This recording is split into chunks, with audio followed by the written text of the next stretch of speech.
So how do we put ourselves, or how do we drop out of primal energy? You need to understand the goal of the conversation. You need to understand the goal of the conversation. What is the goal of this conversation? Is the goal to get to know this person better? Is the goal to get to know this person's mindset? Is the goal to hash out a disagreement? What is the goal of this conversation? A lot of people start off with unclear goals in their conversation, so they don't even know what to listen to. They don't even think about this. They don't think about a goal. They just start talking, right? So both the person speaking and the person hearing need to understand the goal of the conversation.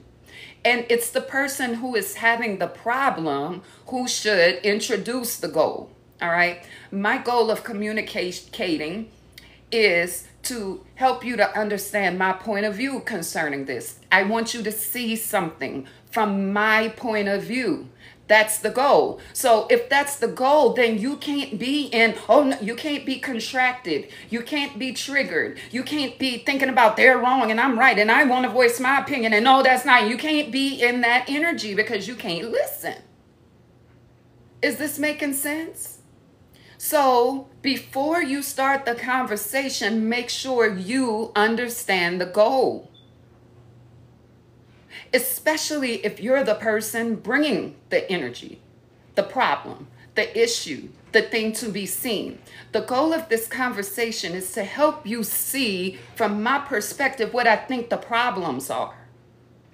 Because how are you going to be in a relationship with someone and you don't even want to see from their point of view? How are you going to be in connection with someone and they're telling you there's something here that is significant and you are bypassing it, saying, no, it's not? Even if you don't agree, we're not talking about agreement here. We're not at the point in the conversation where we discuss agreement. We're talking about the goal, the very beginning of the conversation. So that means you're going to have to learn how to take yourself out of primal energy. It is, Kim, it is, I swear. Whenever I'm dealing with my children, the same thing. In fact, my children help me practice this. Yes. The goal of the conversation. If the goal of this conversation is for me to see from your perspective, yeah. If the goal of the conversation is for me to see from your perspective, then I actually gotta listen to your perspective, not judge it, not compare it to mine, not think about how untrue it is, not yet. But to actually give this person a listening chance. You know how many escalated arguments could be avoided by this? Hey, 6'4", how you doing? So, number one, I'm giving you points here. This is good. What is the goal of the conversation? You can ask a person this. You know, I know you're about to talk to me about something. Tell me what the goal is so I can clearly understand where we're going with this. Is the goal for them to voice a grievance about you? Is their goal to just vent? Now, you got to be careful with the venting. We'll talk about that later if we get a chance. What is the goal?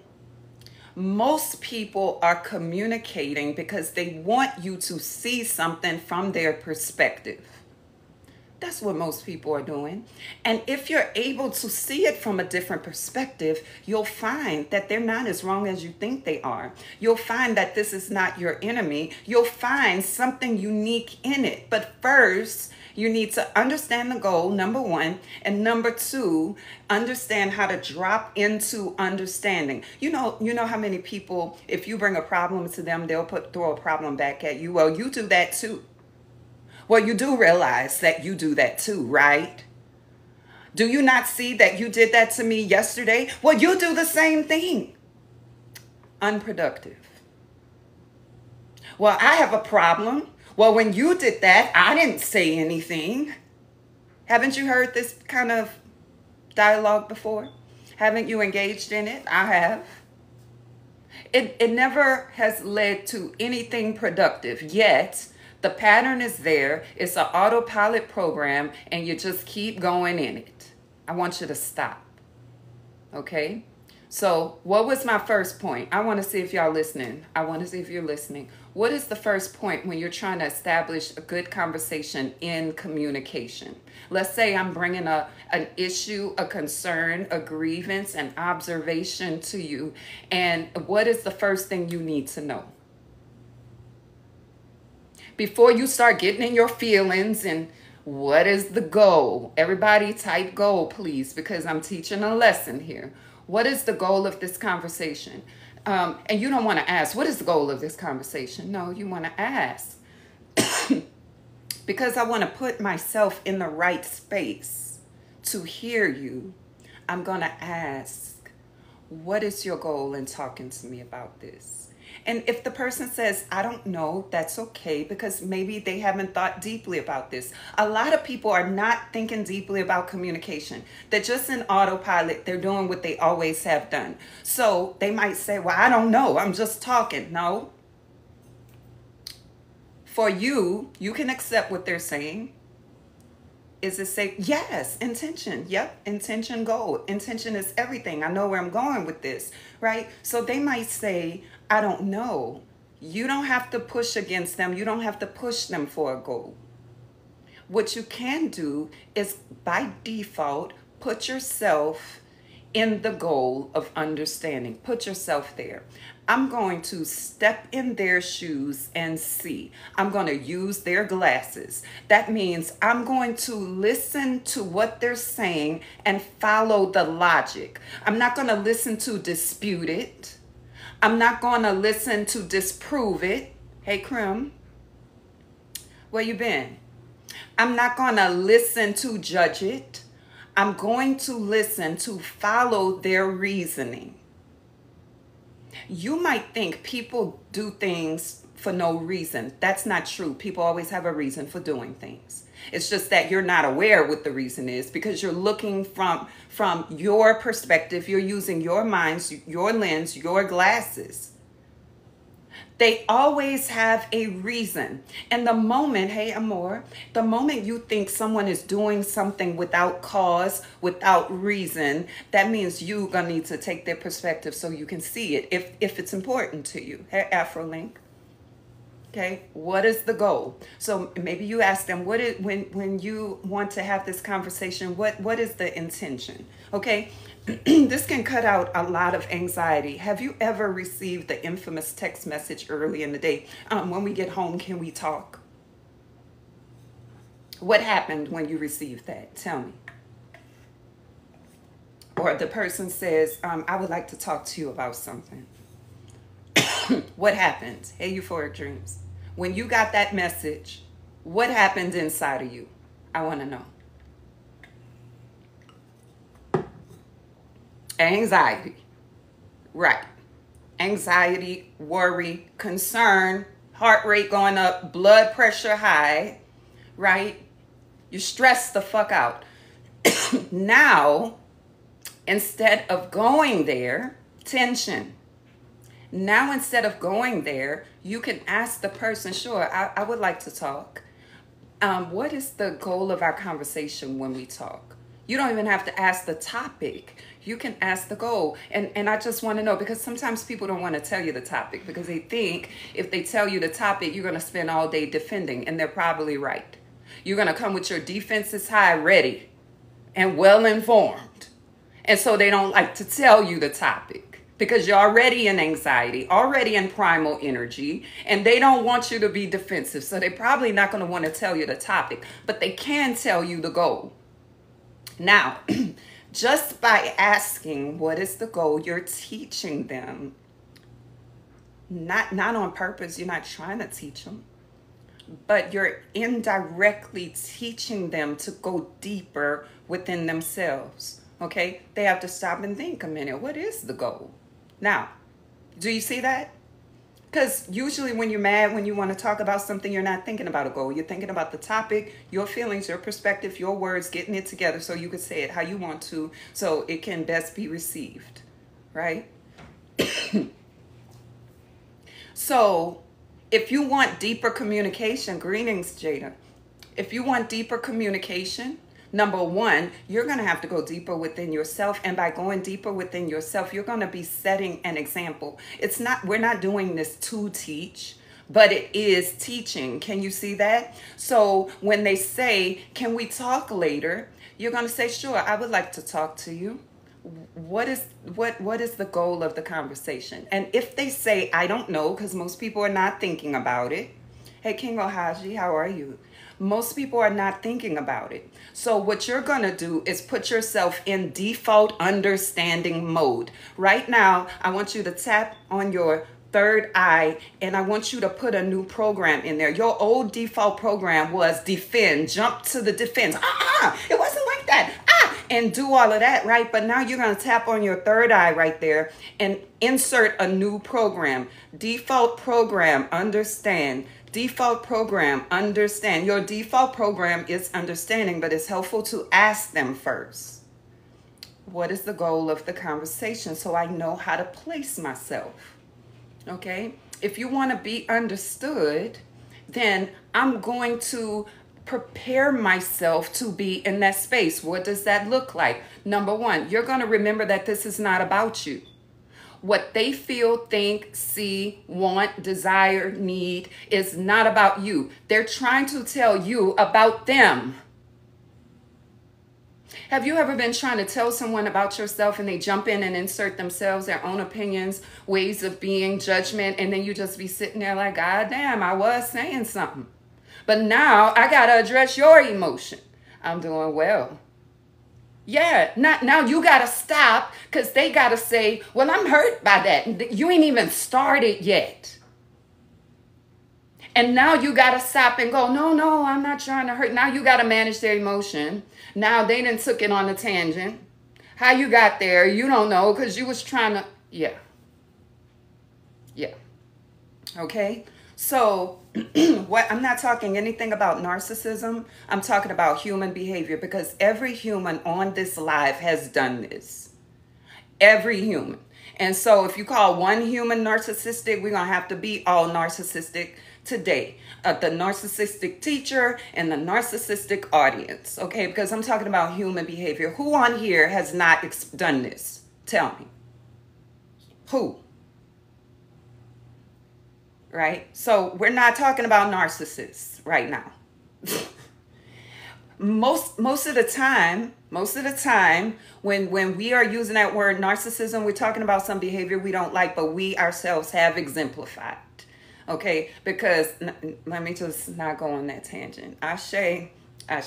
Here I go. All right. So what's the goal of the conversation? Maybe the person doesn't know, but guess what? That's step one in you moving toward them, right? Moving toward. Sure, I want to listen. Tell me, just so I can know how to place myself throughout the day. What is the goal of this conversation? Most people want to be understood. That's why I say let that be your default program. All right. So now, how do you put yourself in understanding? Number one, you remember that this is not about you. You didn't ask to talk to them. They asked to talk to you. Right now, we're looking at the scenario where you didn't bring the problem. They brought the problem. Maybe it's not your problem, but it's their problem, their concern, their opinion, their point of view. And so now that we know the goal, you can stop. You know, empaths have this infamous thing that the collective has taught, and that is, I have to absorb. You don't have to absorb. You don't have to make everything about you. You don't have to make other people's pain about you. You could still be in compassion and not make it about you. But some kind of way y'all receive that information. So y'all be walking around absorbing things and you can't listen to nothing. You're scared of people almost because they might say something that you absorb and ruin your day, right? So you don't absorb this. This person is saying, I want to be understood. So I'm not going to make this about me. That means I'm not going to run this through my belief systems. I'm not going to judge this by the way I believe or I see it or I experienced it because they're telling me how they experienced it. And how many of you know sometimes you don't be experiencing yourself the way other people experience you? Tell the truth. You be thinking you were very kind and very whatever, and the other person could say you were rude. You don't stop and think, how did they see that? No, you right away defend. No, I wasn't rude. That's what you do. Right? Tell the truth. I get very confused when there's some conflicting information coming in, because if I think I was being real nice and the person thinks I wasn't, I go, how'd they get that? So can you give me an example of how you experience rudeness from me? Can you give me an example of that? I'd be confused. And I want to answer from them. I want to see it. Right, Jada? Or King Ohaji said, woo, okay. Euphoria Dream said all the time. So now you are expanding your view of the experience this other person is having of you. Okay? So now I'm going to take off my glasses of myself where I think I'm very kind. I tell a story like this. There was a time in my life where people told me I just look very mean. And I would be like, I'm not mean. I don't know what they talking about. Da, da, da, da, da. One day, somebody had snapped a picture of me in a workshop, honey. And when I saw that picture, I was appalled. I was sitting there, my face was looking all turned up. And I wasn't even feeling that. But that's exactly what I looked like. I looked mad, mean, and uncomfortable. And other people saw that. But if you would have asked me, I would have said, I'm not looking mean. I don't know what you're talking about. I feel good. I'm happy.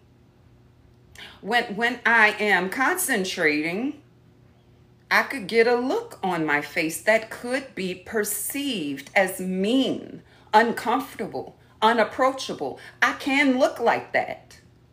But I had to step outside of myself to see it. Is your ego, I can't even get it out because somebody must need it. Is your ego so fragile that you cannot willingly step outside of yourself and see from another perspective? You that fragile? You about to fall out like that? You about to be diminished like that just because you look through somebody else's perspective? Then you got some shadow work to do, because that ego needs to get in alignment with your spirit. Because an ego that is running the show is very fragile and very sensitive to what other people think. And you might be saying, I don't care what other people think, but let them say something you don't like. Then you just be like, how dare they? I felt so attacked. Tell the truth. Y'all like my voices? Like when I get in role play, I'll be getting in my voices. I know, listen, I'm telling the truth and I know it. Now, it's up to you to self-identify. It be just like that. I tell you no lie, and I know because I've been in it. You always telling me something about myself. Do you have anything good to say ever? It's Scooby-Dooby-Doo.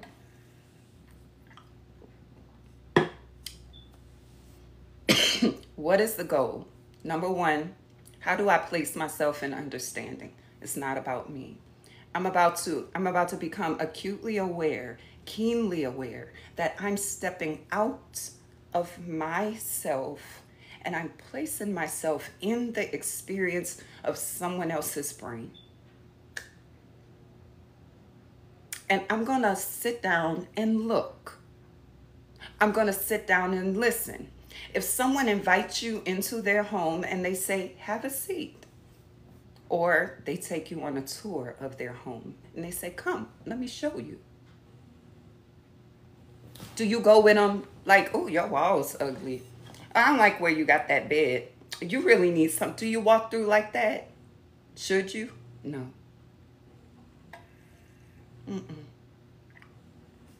You walk through with reverence. You walk through with honor. You walk through and you let them point out why they have the picture on the wall there. You don't go, oh, that's against feng shui rules. You don't do that.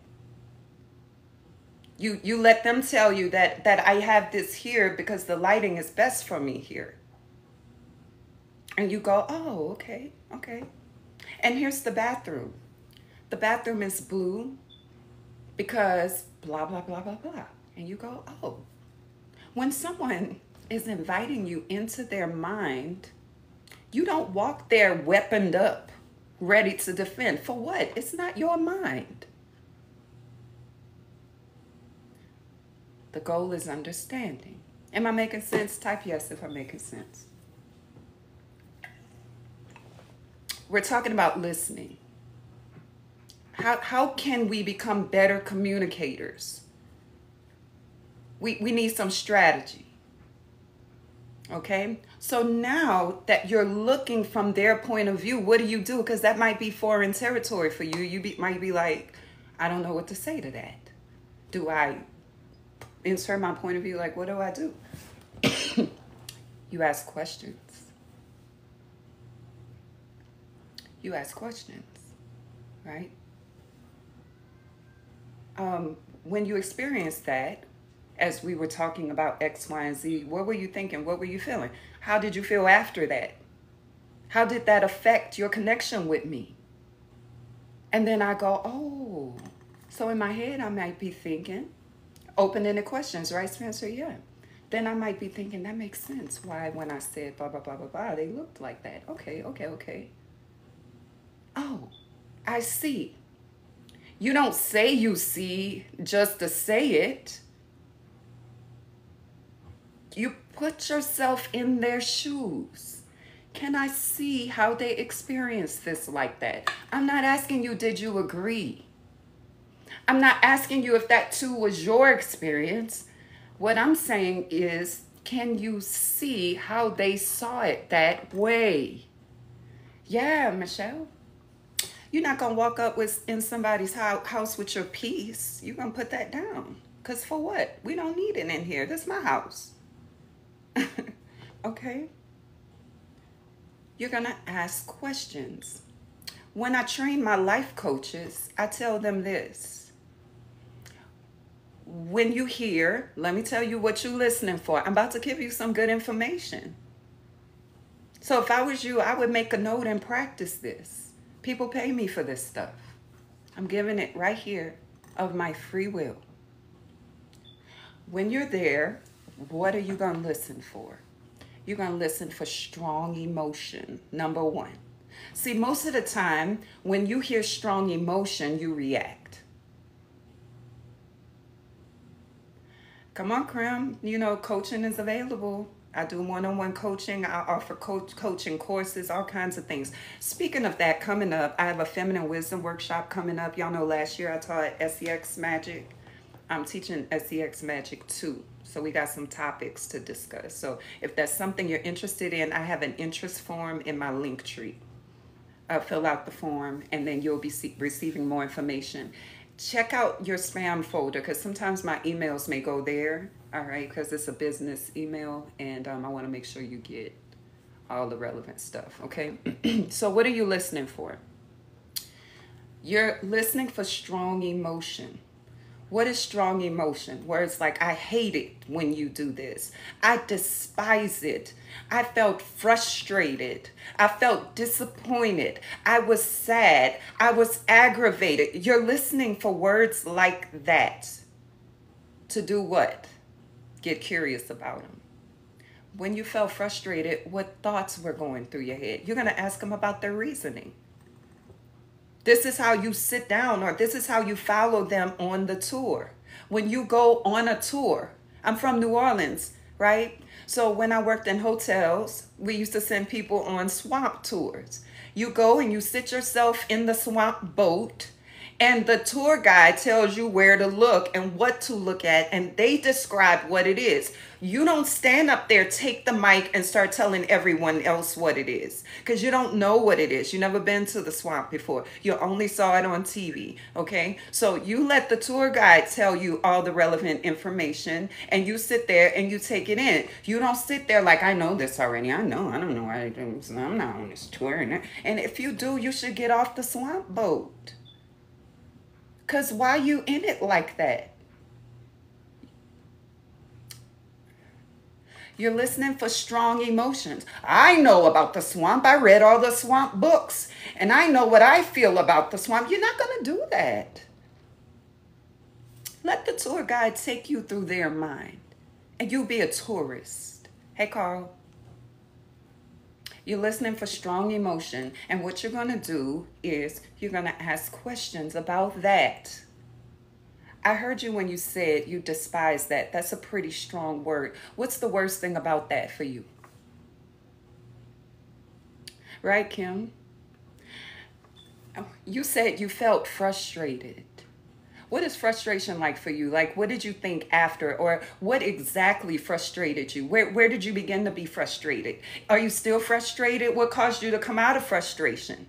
Be a tourist, right? So when you go on the swamp tour and you see a green thing, you don't go, oh, that's a green thing. It is what it is. What else is here? No, you go, what's that green thing? And then you realize it's the back of an alligator. Oh, wow. Okay, so why is it just sitting there like that? And the tour guide is going to say, well, oftentimes they lay still in the middle of the day because blah, blah, blah. And then you go, oh. Am I making any sense? Y'all stop tapping the screen and everything. Are y'all taking notes? Is that what's going on? You're listening for strong emotion. Usually you get offended by strong emotion because some words are triggering to you. If someone tells you, I'm so disappointed, and let's say they even venture to say, I'm disappointed in you. How can anyone be disappointed in me? Oh, I didn't mean to make you disappointed. How did you say? How did I disappoint you? You go through all of that. You usually get triggered by strong emotional words because you're used to absorbing stuff. But now you know how to be a tourist, taking it all in. You're listening, okay? So you're no longer getting triggered by strong words. You're asking questions concerning the strong words. Can you see how empowering this is? You go into a disempowered energy when you cannot listen. You go into a disempowered energy when your primal energy is active and you're trying to resolve something, but now you're taking responsibility. I didn't mean to disappoint you. I didn't mean to hurt you. I didn't mean to make you mad. I wasn't trying to, you get very triggered. We're not doing that anymore. Okay? It's okay for this person to feel their disappointment, just like it's okay for you to feel yours. It's okay for them to not like what you did and feel some kind of way about it. That's their reasoning. So strong emotional words are a cause for curiosity when you're trying to understand the person. I'm not saying do this with everybody because I'm not going to do this with everybody. I don't have this kind of energy for everybody. With some people, I'm just going to go, I see what you're saying, and I'm going to move away. I'm talking about people I'm trying to be close to. And I must preface that because there's some people in this world who would say she never did that with me, and I probably didn't because I didn't want to. I know when I want to apply this, okay? And it's when I want to be close to someone. All right. So what you're listening for, what did I say you're listening for? And